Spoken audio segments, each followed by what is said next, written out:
Sports on the HAN Network. I'm Rob Adams. Donald Eng with the day off. Of course, he's got to handle the Monroe Courier. So not really the day off, but he's on assignment, as we say in the trade. So good afternoon to you. Happy to have you along for a Wednesday Hump Day edition. We'll set you up for the football weekend coming up. We've also got to get into the schedules, both playoff and winter. The winter schedule released today, and we're putting together our playoff schedule. In fact, it is put together and ready to go, and you will start finding it online. So let's jump into it. Busy show for you as we move through this edition of the program. I want to start off, though, with cross country. This was pretty cool yesterday as cross country came to the HAN Network. First time we've done it on video. We did it last year as an audio broadcast. Paul Silverfarb and myself interviewed folks with Dave Stewart over at Waveney Park in New Canaan for the FCAC Championship, which was a fun thing to do. You know, a little difficult to cover cross country in that regard, but a little bit of ingenuity got us going yesterday on the broadcast, and thanks to Josh Fisher and Dave Stewart for running the ship yesterday over at Waveney. We used Periscope, in fact, which is pretty cool, and that's the way we will roll next week for the FCAC Championship meet. So cross country here on the HAN Network, and very exciting as New Canaan knocked off West Hill, Norwalk, and Bridgeport Central, as well as Trinity Catholic, as they swept that meet. And New Canaan, of course, so good at cross country. So we will see that next week. That is next Wednesday at 2 for the FCAC Championship. That all part of a busy week for us, but first of all, we've got this week to deal with. We've kind of quieted down a little bit. We had some soccer on Monday, wonderful match, in fact, between what we saw from Norwalk and Fairfield Ludlow, and one Fairfield Ludlow goal that was a nasty little knuckleball, the difference in that match. Ludlow got the 1-0 win, and unfortunately our first red card that we saw as well, but it's bound to happen, just one of those things, and certainly don't want to pass too much judgment on it. So with all that said, we move into cross country yesterday, and then on to Friday we go with football. Football Friday will be up in Ridgefield this time as the Ridgefield Tigers host the Trinity Catholic Crusaders. We're happy to see the Crusaders second go-around with the Tigers. The first go-around is one that they kind of all agree they would rather forget, so hopefully this time it goes a little bit better for them. 7 o'clock broadcast, Chris Irway and I on the air with the play-by-play, but prior to that, we've got FCAC Tailgate at 4 and FCAC Game Day at 5, all from Lancaster Field at Tiger Hollow. Into next week we go, and certainly, you know, every week has been busy for us, and just taking you through the balance of the schedule, we'll have a girls' soccer match on Tuesday now as Wilton and New Canaan meet at Dunning Stadium. That's a 7 o'clock match. So they will play 7 o'clock next Tuesday. I told you about the cross-country meet. That is Wednesday at 2 o'clock. And then Saturday the 24th. And we really have not talked it up too much for a variety of reasons, one of it being there just comes a point where it's overkill, and I know for some of these players, they're done with the topic of it. But the Marinelli Bowl will be here on the HAN Network a week from Saturday as New Canaan and Greenwich meet at Cardinal Stadium. That is a 3 o'clock kickoff for those two teams. It also happens to be Greenwich's homecoming, so it'll be a busy day next Saturday in Greenwich. After that, it's field hockey to finish off what you would call the regular season for everything except football. Field hockey with Staples and Greenwich at Cardinal Stadium, 6 o'clock on Monday night the 26th. Tuesday the 27th is Fairfield Ward and New Canaan at Dunning at 4. And then on the 29th, we're into the playoffs, believe it or not. Boys soccer, the FCAC quarterfinals at a site and time to be determined. And obviously we don't know the seedings yet, so it's hard to make that judgment as to where that game will be. But that's the one site we don't definitively know. Pretty much everything else we know where we're going to be. We'll have a football game on Friday the 30th as St. Joe's and Stanford meet at Boyle Stadium at 6:30, and then we'll dive into November. Into the first week of November will be rather heavy. Boys soccer right off the bat with 2 semifinals at 3 and 6 at Fairfield Ludlow High School. Then we'll move to field hockey at McMahon High School, 3 and 6 again. Semifinals on Tuesday, November 3rd. The boys soccer on Monday, November 2nd.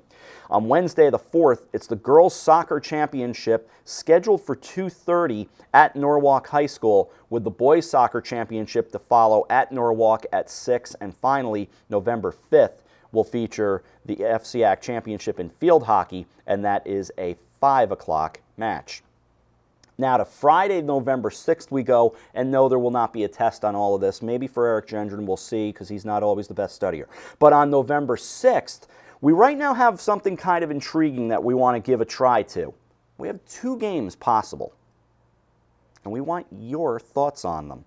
Trumbull and New Canaan at Dunning Field at 7, or Trinity Catholic and Stanford at 6:30 at Boyle Stadium. Both those games are in play for Friday night, November 6th. As for Saturday, November 7th, might have to enlist Eric Gendron because he says he knows how to broadcast volleyball. So we may have to get him on the broadcast on the 7th at Fairfield Ludlow at 4 o'clock. Then we roll deeper into November. And at that point, things kind of calm down a little bit. Ridgefield and Greenwich meet and in fact, that is incorrect. It's going to be on the 14th now. It's actually Darien and Staples, so my correction on that, and that is on the 14th here on the HAN network, because obviously Staples and Darien has been a match, a game that really will determine a lot about the participant coming out of the division for the FCAC championship game. And I think right now it's looking like it's going to line up as Staples and Darien. I mean, that'll be a huge game on the 14th.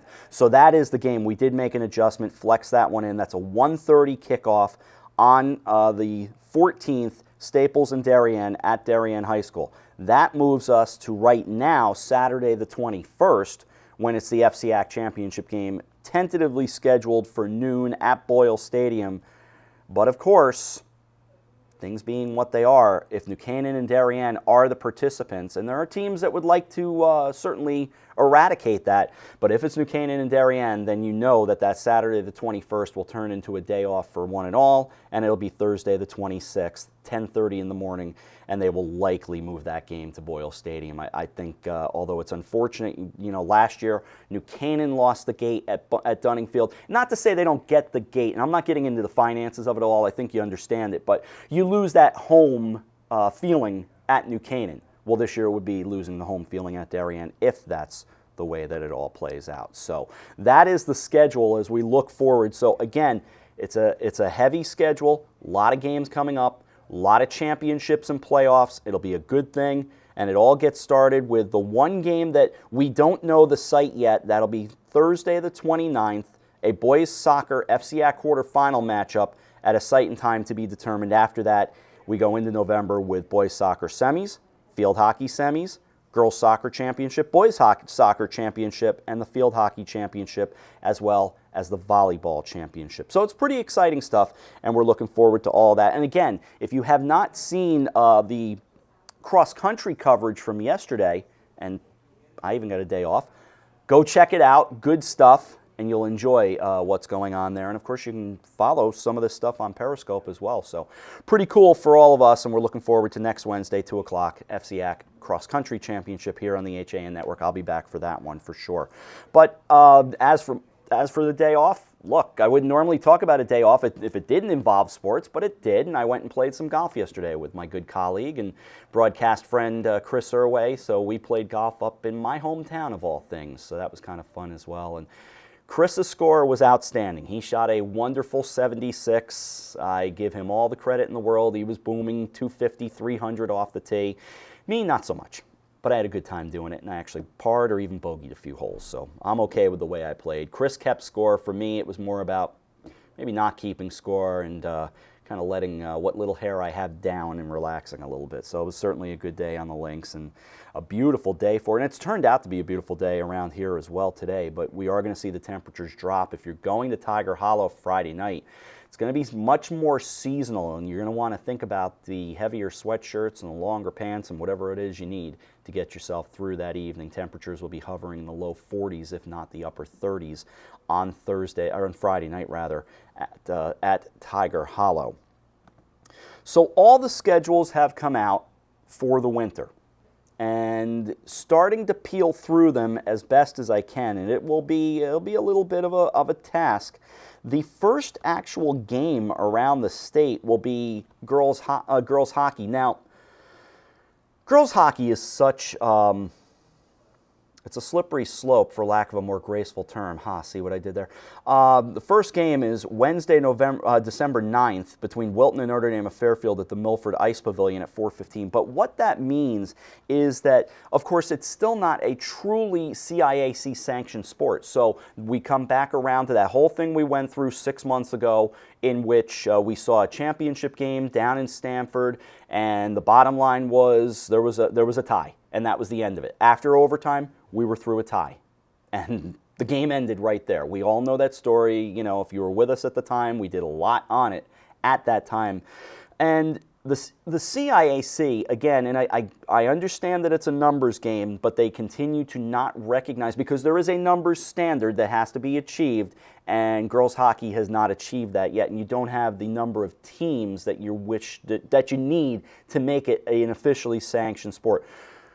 The schedules are on the CIAC website, so it's almost like, well, we endorse it, but we don't entirely approve it. So anyway, it is out there, and I started combing through that as well. Some games that'll be certainly worth keeping an eye on. You've got Darien, of course, who has played so well. They will be in the mix again for another title this year, although they came out, and I believe it was the semifinals last year. But in any event, taking a look at that, there is a lot to see there. Now, we move over to the boys' side of things, and I mean, you know, you look at the master schedule for ice hockey, and right off the bat, my eyes go all the way down, and the first game actually isn't until December 18th, in fact, December 19th to be exact.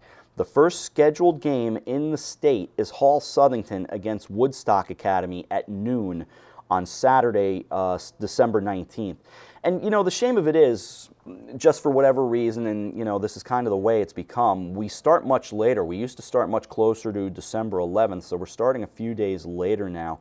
But as you look down, the FCAC itself gets underway more so around the 21st, and there were a couple of games that grabbed my eye right off the bat. Now, Newtown and Wilton will play at the Winter Garden 5:10 on Monday the 21st in Wilton, but it was more so the games that I was seeing: Greenwich and Xavier at Wesleyan University in Middletown. It was New Canaan, Notre Dame of West Haven at Bennett Rink that same night, 6 o'clock, and Darien and Hamden at 7 o'clock. And remember, Darien, they are the defending Division I state champions, so certainly a big game there. They will play Fairfield Prep. In fact, they open up with Hamden and Fairfield Prep right off the bat. That's a heck of a way to start. So think about it this way. Here are the first 3 games for the defending Division I state champions. Hamden on the road, Prep on the road, New Canaan at home, Tuesday the 29th, 4 p.m. Then they get into Norwalk McMahon, then Notre Dame of West Haven can give them all kinds of fits. Anytime you're talking about the SEC, you know, that's some good hockey coming out of there as well. That's Monday, January 4th. Then a game on the road against West Haven at 6:30 on Tuesday the 12th. I mean, I don't think Eric Gendron's holding his head for that reason, but I don't blame him. It's an exciting schedule, but you find yourself going, my gosh, it's so good. West Hill, Stamford after that. Now, West Hill and Stamford coming into a co-op this season, which is a shame in and of itself, but that's the way that goes. Greenwich after that, on the 18th at 3:30. Then St. Joe's, Trumbull, Ridgefield, New Canaan, Fairfield, Ward, Ludlow. February 3rd, they get Fairfield Prep all over again, 6 o'clock at home. That's a Wednesday, before you roll into Wilton on the 10th. And then a February 11th game against Don Bosco out of New Jersey at home at 6 o'clock. Then Trinity Catholic, Greenwich, Notre Dame of Fairfield, and Staples West and Shelton to round out a pretty wild season just for the Darien Blue Wave. New Canaan, of course, would like to find themselves back in the mix as well. Again, staying in boys hockey, they open up on the road with Notre Dame of West Haven before coming home and playing Hamden, the Green Dragons, on December 23rd. Pretty good matchup there at 4. Before, again, Darien, then Greenwich, Ridgefield, Notre Dame of Fairfield, Greenwich all over again. So Greenwich twice in 9 days. Fairfield after that, Xavier at home, Ridgefield, Staples West, and Shelton, Trumbull, Darien, Wilton, St. Joe's, Norwalk, McMahon, West Hill, Stamford, Xavier again, this time on the road on February 15th, at the Freeman Athletics Center up in Middletown, Trinity Catholic and St. Joe's. Just giving you a hint of some of the schedules. Now, for Greenwich, I find Greenwich to be a fascinating team because of how close they came in a 1-0 loss to Darien in the Division I championship last year, and we've talked about that game 10 ways to Sunday. But what kind of team will they put on the ice this year? I think they had heavy losses to Graduation. So again, I'll be very interested to see. Has Greenwich truly become that hockey town again that they were so much in the 90s into the early 2000s, where they would see players leave the program and new ones would step right up and they'd become a power all over again? And again, they have a tradition of taking on some pretty good competition. They open with Xavier as well, before West Haven, New Canaan, then an out-of-state game against Rye Country Day out of New York, then St. Joe's, New Canaan, Notre Dame of Fairfield, Trumbull, Darien, West Hill, Stamford, Trinity Catholic, Hamden on the road on February 1st, the Staples West and Shelton Co-op, the Fairfield Co-op, Notre Dame of West Haven. You're seeing a trend here among these top FCAC teams. St. Joe's, Norwalk, McMahon, Darien, Ridgefield, and Wilton. So good schedules for all these teams. It's a lot to think about as to what games we will cover. As we take a break here on Nutmeg Sports, we'll consider some more. We'll look over at the basketball side of things as well. What are the defending FCAC champions? What's their schedule look like? We've got to think about West Hill. We've got to take a look at Norwalk as well, among others, throughout the conference. We'll take a time out. We'll continue on here on a Nutmeg Sports for Wednesday, right here on the HAN Network. It's time to come back to hometown banking, where people are taken into account, not just balances. Where community comes first. A place where there's more than one kind of interest. Where automation will never replace consideration. Where they not only know your name, they know your dog's name too. It's time to expect more. It's time to bank well. Bank smart. Bank local. Bank well.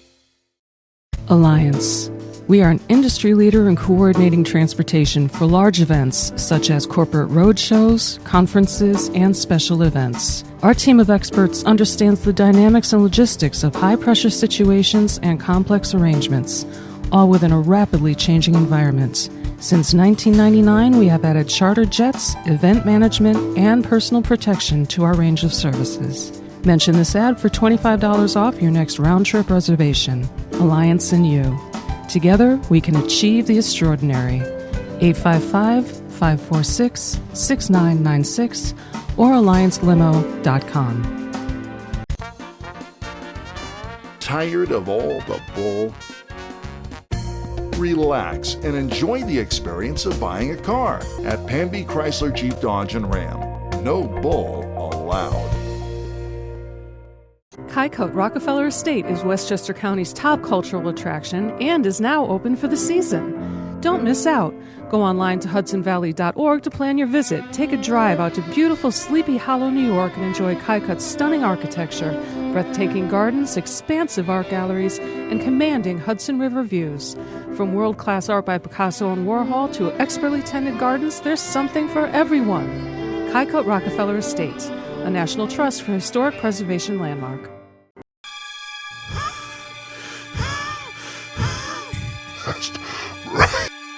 Have no fear. HAN Network's Fast Frights movie contest is here. Can your film make the cut? Submit your 3-minute scary movie today for a chance to win a DJI Phantom 3 drone, sponsored by Milford Photo. The only thing to fear is missing the deadline.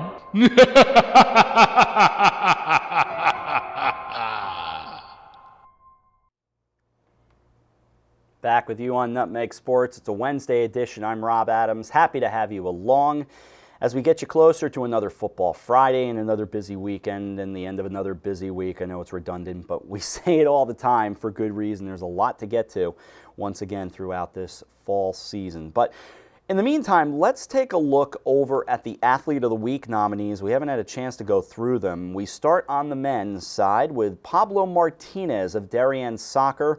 He scored the only goal as Darien ended Wilton's 6-game unbeaten streak with a 1-0 victory. To Tyler Diaz, we saw him right here on the HAN network last Friday. The junior tailback rushed for 3 touchdowns as the Black Knights won their 3rd straight 32-19 over Danbury. That was last Friday night. Touchdown runs of 34, 4, and 11. I think it would not be unfair to say he had a bit of beast mode going for him. Peter Swindell from New Canaan also has really turned into a wonderful wide receiver. I mean, we knew him as a kicker for a while, but he had 27 of New Canaan's 55 points in the 55-12 blowout of the West Hill Vikings on Monday, October 5th. 3 receptions, 106 yards, and they all resulted in touchdowns with 21, 24, and 61 yards, 4 for 4 on extra points, and a 29-yard field goal to go along with that as well. Timmy Graham, the Darien football quarterback, is our next nominee. He threw a pair of first-quarter touchdown passes and set the pace as St. Joe's lost 49-7 to the Blue Wave on homecoming on October 10th. He completed 6 straight passes on the opening drive and ended with a 26-yard touchdown pass to Shelby Grant. He had 320 yards passing, in fact, in 3 quarters of action. From Fairfield Ward, it's Jack Potenza, the quarterback who ran for 130 yards, including a 99-yarder. Now, if you know football well enough, you know that when you run the ball, you can't do much better than 99 yards. And Potenza did that, taking the snap and going around the end and off to the races. I saw that tweet come across when we were speaking to, when we were having our Mariano Rivera show up in New York, and I glanced at it on Twitter and said, nah, that can't be right. It was right. 99 yards. So, and Ward gets their first victory of the year. Christian Trafone scored 3 touchdowns, all running, and also finished with crashing headlong into traffic to fall over the line. That's what it says right here on the copy. He did it in a blowout, of course, as we mentioned, of St. Joe's 49-7. So those are your nominees for the boys. On the girls' side, Georgia Cassidy of Darien, the field hockey player, has just been outstanding. And a hat trick in a 3-0 win, a shutout over Staples on Friday. Cassidy has been so good. It was a scoreless game at the half, but she scored on a penalty corner, 6:24 into the second half, 1-0 at that point. A second goal on another penalty corner later on and completed the hat trick on a penalty stroke with less than 10 to play. Darien remains undefeated on the year. Meredith Heaney of New Canaan field hockey also gets a nomination. The sophomore center midfielder, 2 goals, 2 assists. The Rams blank Ludlow 3-0 and West Hill 4-0 last week. And she's filling in for the injured Catherine Granito, who is also just, an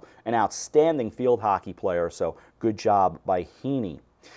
Marcy McGuire of Ridgefield, she won 2 individual events and swam on 2 first-place relays as Ridgefield got the rare win over perennial power Greenwich, and that is a rare thing. Kate Murray from Darien Swimming and Diving set the water. She set the water and her team's spirit on fire. That's what it says right here, coming from behind in the entire race to win the 500 free at Greenwich by 1/100th of a second. So Kate Murray of Darien Swimming and Diving. Lisa Balzas of Stanford Volleyball, 32 service points, 8 kills as Stanford swept St. Joe's. Alexa Montani of Fairfield Ward Girls Soccer, outstanding as well. 2 goals and an assist as Ward defeated Greenwich 3-1. As Ward improved on their year, having a wonderful season. And finally, Jillian Presser from Trumbull Girls Soccer. The only goal as Trumbull defeated Norwalk 1-0 on October 5th. Now, you all have some voting to do out there. We've seen some high counts. By the way, and maybe, I don't know, prefer to not get into gender discussions, but it's almost a 2-to-1 difference in voting between the females and the guys. Over 1,100 votes have been calculated on the ladies. Marcy McGuire right now leading things. So if you're pulling for Jillian Presser, Kate Murray, Meredith Heaney, Alexa Montani, Georgia Cassidy, or Lisa Balzas, got some voting to do. Marcy McGuire right now in control with a 10 percentage point lead. On the other side, not even 700 votes have been cast for the men. Jack Potenza is leading things. He has an 11-point lead on Pablo Martinez. Then comes Timmy Graham, Peter Swindell, Tyrell Diaz, and Christian Trafone. I do get a vote. I will not tell you who those votes are for, but then again, we don't get to see all these athletes as well. So voting stays until Friday. We've got FCAC tailgate at 4, followed by FCAC game day at 5. Voting closes 2 p.m. on Friday, and we will announce the winner on Friday. So get that voting out there, folks, for sure. Now, I promised you we'd come back over and have a look at basketball and the schedules this season. And the team I want to see off the bat is West Hill, because they are the defending champions. And I do want to have a look and see exactly what kind of schedule. Now, in basketball, the hockey schedules can be pretty darn exciting, as you gather, because you can have all these out-of-conference games. It's fun to see the Greenwich Xaviers, New Canaan, West Haven, teams like that. Fun to see them mixing it up, and a lot of that has to do with the number of teams and certainly teams in the conference and all that. In basketball, there's a little less room to play. They'll open up with Joel Barlow, will the West Hill Vikings, and Stratford as nice out-of-conference games. They're also holding on to the out-of-conference matchup, which it's now out-of-conference, with Bassick, because Bassick, of course, has left the conference. So right off the bat, you get Barlow, Stratford, and Bassick to start the season December 21st, 23rd, and 29th. And you're into that stretch where you're playing in tournaments and things like that. So early on, there can be a little bit of play before you jump into the FCAC season.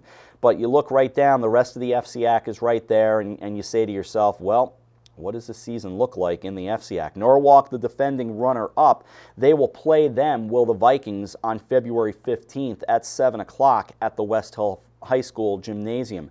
As for the West Hill Vikings, they open the season with Harding, and again, Harding has gone to the CSC along with Bassick. So right off the bat, you've got Harding and Norwalk, and again, that used to be a pretty good matchup, but two different conferences now. Massac will be up next with the Massac Holiday Tournament right there in the mix, and then on to the rest of the balance of the FCAC schedule and all those 7 o'clock starts. One non-conference game they've got on January 9th. They're playing the Newtown Nighthawks up in Newtown. That's a 6 o'clock tip-off between those two out-of-conference foes, but carrying right on through until Wednesday the 24th at Wilton.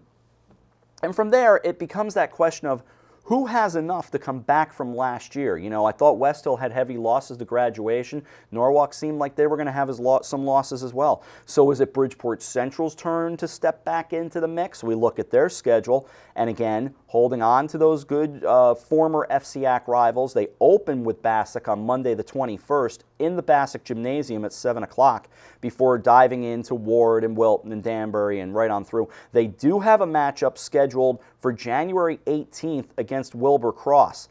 That's part of that Bridgeport tournament that took place last year on Martin Luther King Jr. Day at the Webster Bank Arena, which was just a phenomenal event to be a part of.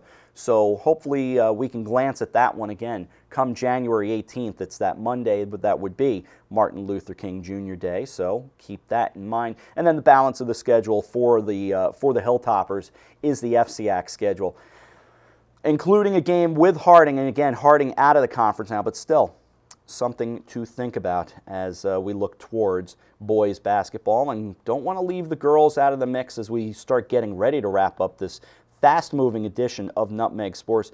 The team that jumps out to me will be the Wilton Warriors because of not only the loss of players that they had to graduation, but the loss of their head coach, who has now moved on. They have a new head coach coming in to this year. So they open with New Milford before diving into West Hill, Norwalk, Central, Greenwich, and right on through the balance of the FCAC schedule, wrapping up on Wednesday the 17th. Heavy losses for that team, the defending state champions, to graduation. So they will be a team to watch as we get into that 2015 season. Another team I want to keep an eye on is the defending FCAC champion, the Ridgefield Tigers, who, remember, they were just a missed shot away from losing to Greenwich in the FCAC championship last year. They'll open up with Trumbull and Stamford before a game against Avon that they'll play at Maloney High School, 8 o'clock on Monday, February 28th. And then they've got what they're calling a New Year's resolution tournament on Saturday and Sunday, the 9th and 10th. And all of that is, of course, subject to change. Last team we will take a look at in girls basketball, the defending runner-up in the FCAC, the Greenwich Cardinals. They will open with Darien at home, 7 o'clock on the 21st of November. And then right now, it's a very straight-up schedule. Not a lot of tournaments in there, nothing fancy for the Cardinals, so we'll see if they can make a big run as well. As we begin to put a ribbon on this edition of Nutmeg Sports, we look forward, of course, to tomorrow when you've got coffee break starting your day at 11 o'clock. Kate and I, along with Don will have history. I'll handle sports and weather. Kate's got it all for you tomorrow at 11 o'clock. Then after that, we've got Arts and Leisure as well as Yankee Fisherman. Yankee Fisherman comes your way at 1, Arts and Leisure at 2. Sally and Steve on Arts and Leisure, and of course, John Kovach, always the Yankee Fisherman. That takes us to Friday as we get all set for a football Friday, starting with coffee break, 11 o'clock Friday morning from Ridgefield High School's Lancaster Field at Tiger Hollow. After that, we roll on to 4 o'clock for FCAC tailgate. Kate and Don will handle the duties there. 5 o'clock, Dave Stewart and I have got you all covered for FCAC game day. And then 7 o'clock, Trinity Catholic takes on the Ridgefield Tigers. Chris Irway and I on the call. With all that said and done, my thanks to Mario Recupido, Eric Gendron, Kate Chaplinsky in the studio as well. We thank you for joining us on this Wednesday edition. That'll do it for Nutmeg Sports. Back tomorrow for a full day of coffee break and all the other shows. Nutmeg Sports back Monday, and of course, football on Friday. And don't forget cross country next week on Wednesday. So we'll be off for Nutmeg Sports, but we'll have the cross country FCS championship for you. For everyone here at the HAN Network, I'm Rob Adams. Thanks for watching Nutmeg Sports. We will talk to you soon right here on the HAN Network.